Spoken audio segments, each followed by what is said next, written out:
अस्सलाम वालेकुम। हमारी किडनीज़ एक उम्दा तोहफ़ा हैं जो कि ब्लड को फ़िल्टर करके वेस्ट को यूरिन की शक्ल में जिस्म से बाहर निकालती हैं। हमारी यूरिन के अंदर मुख्तलिफ़ केमिकल्स और वेस्ट मौजूद होता है। अगर इन केमिकल्स की तादाद यूरिन के अंदर ज़्यादा हो जाए या यूरिन के अंदर पानी की कंसनट्रेशन कम हो जाए तो ये केमिकल्स एक दूसरे के साथ जुड़ना शुरू कर देते हैं और किडनी के अंदर स्टोन की शक्ल इख्तियार कर लेते हैं। ये किडनी स्टोन्स आहिस्ता आहिस्ता बड़े होते हैं और कई हफ्तों और महीनों के बाद इनकी अलामात ज़ाहिर होना शुरू होती हैं। इन किडनी स्टोन्स के बनने की बहुत सारी वजूहात हैं, जिसमें सबसे पहले है पर्सनल हिस्ट्री।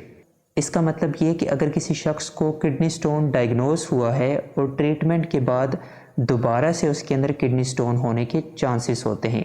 इसके बाद नंबर 2 है फैमिली हिस्ट्री, यानी अगर आपकी फैमिली में कुछ लोगों को किडनी स्टोन है, यानी अगर आपकी मदर या फादर में किसी एक को किडनी स्टोन है तो आपके अंदर भी किडनी स्टोन होने के चांसेस ज़्यादा होते हैं। मेडिकल कंडीशंस जैसे कि ब्लड प्रेशर और डायबिटीज़ के मरीज़ों के अंदर भी किडनी स्टोन के चांसेस ज़्यादा होते हैं। इसके बाद किडनी स्टोन डेवलप होने के चांसेस उन लोगों के अंदर ज़्यादा होते हैं जो ज़्यादा साल्टी फूड खाते हैं या ज़्यादा प्रोटीन वाली खुराक जैसे कि गोश्त वगैरह का इस्तेमाल बहुत ज़्यादा करते हैं। किडनी के अंदर स्टोन बनने के चांसेस उन लोगों के अंदर भी ज़्यादा होते हैं जो बहुत कम पानी पीते हैं, क्योंकि जब हम पानी कम पीते हैं तो ऐसी यूरिन बनती है जिसके अंदर साल्ट्स ज़्यादा होते हैं और पानी कम होता है। ऐसी हालत में साल्ट्स किडनी के अंदर जमा होना शुरू हो जाते हैं, जो वक्त के साथ साथ क्रिस्टल्स या स्टोन की शक्ल इख्तियार करना शुरू कर देते हैं। किडनी स्टोन्स मुख्तलिफ केमिकल्स से बने हुए होते हैं। सबसे ज़्यादा बनने वाले स्टोन्स कैल्शियम ऑक्जेलेट के होते हैं। दूसरे किडनी स्टोन्स में यूरिक एसिड टाइप और कैल्शियम फास्फेट टाइप स्टोन्स शामिल हैं। ज़्यादातर ये स्टोन्स किडनी के अंदर ही मौजूद रहते हैं और कोई इलामत ज़ाहिर नहीं होती। किडनी स्टोन्स की इलामात उस वक्त ज़ाहिर होती हैं जब ये स्टोन्स किडनीज के अंदर हरकत करना शुरू कर देते हैं। बाज़ दफ़ा ये स्टोन्स किडनी से मूव करके यूरेटर में आ जाते हैं और यूरेटर को ब्लॉक कर देते हैं। इस वजह से मरीज़ को बहुत सख्त दर्द महसूस होता है और वो दर्द वेव्स की सूरत में किडनी से नीचे की तरफ हरकत करता है। इसी के साथ वॉमिटिंग और यूरिन के अंदर ब्लड जैसी इलामात भी ज़ाहिर होती हैं। वो किडनी स्टोन्स जिनका साइज़ 5 मिलीमीटर से कम होता है वो यूरिन के साथ आसानी से रिमूव हो जाते हैं। कुछ लार्ज स्टोन यूरेटर को ब्लॉक कर देते हैं और यूरिन किडनी से ब्लैडर के अंदर नहीं जा पाती।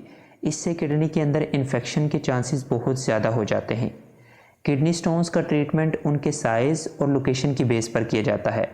डॉक्टर्स अल्ट्रासाउंड या सीटी स्कैन की मदद से स्टोन की लोकेशन फाइंड करते हैं और इसी के साथ ब्लड टेस्ट और यूरिन टेस्ट भी लिए जाते हैं।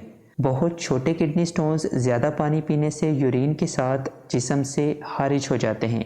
इसी के साथ डॉक्टर्स कुछ ऐसी दवाइयाँ भी रिकमेंड करते हैं जो यूरेटर के मसल्स को रिलैक्स करती हैं, ताकि किडनी स्टोन्स आसानी से यूरेटर में हरकत कर सकें और उन्हें यूरिनरी सिस्टम से बाहर निकाला जा सके। इसी के साथ बाज़ औक़ात ऐसी मेडिसिन्स भी दी जाती हैं जो किडनी स्टोन्स को डिज़ाल्व कर देती हैं और वो किडनी स्टोन्स आसानी से यूरिन के साथ खारिज हो जाते हैं। बड़े किडनी स्टोन्स को तोड़ने और रिमूव करने के लिए मुख्तलिफ मेथड्स इस्तेमाल किए जाते हैं। डॉक्टर्स किडनी स्टोन की लोकेशन और साइज़ की बेस पर बेस्ट मेथड को इस्तेमाल करते हुए किडनी स्टोन्स को जिस्म से रिमूव करते हैं, जिसमें एक तरीका है लिथोट्रिप्सी, जिसमें high energy non electric shock waves stones के ऊपर फेंकी जाती हैं और वो स्टोन्स छोटे छोटे टुकड़ों में टूटकर यूरिन के साथ जिस्म से खारिज हो जाते हैं। इसके अलावा मुख्तलिफ सर्जिकल प्रोसीजर्स को भी किडनी स्टोन को रिमूव करने के लिए इस्तेमाल किया जाता है। इन प्रोसीजर्स को हम नेक्स्ट किसी वीडियो में डिटेल से डिस्कस करेंगे। जिन्हें एक दफ़ा किडनी स्टोन हो उनके अंदर दोबारा किडनी स्टोन होने के चांसेस ज़्यादा होते हैं। रोज़ाना 4 से 5 लीटर पानी पीने, इसी के साथ कम साल्ट्स वाली खुराक का इस्तेमाल करने से किडनी स्टोन से बचा जा सकता है। जैसा कि हमने पहले डिस्कस किया था, ज़्यादातर बनने वाले kidney stones calcium oxalate type के होते हैं, तो ऐसी खुराक का कम से कम इस्तेमाल किया जाए जिसके अंदर ऑक्जेलेट पाया जाता है, जैसे कि स्पिनिच यानी पालक, टर्निप यानी शलजम, बीन्स यानी फलियाँ, नट्स और स्वीट पोटैटो वगैरह। इन फूड्स का कम से कम इस्तेमाल किया जाए जिनके अंदर ऑक्जेलेट पाया जाता है।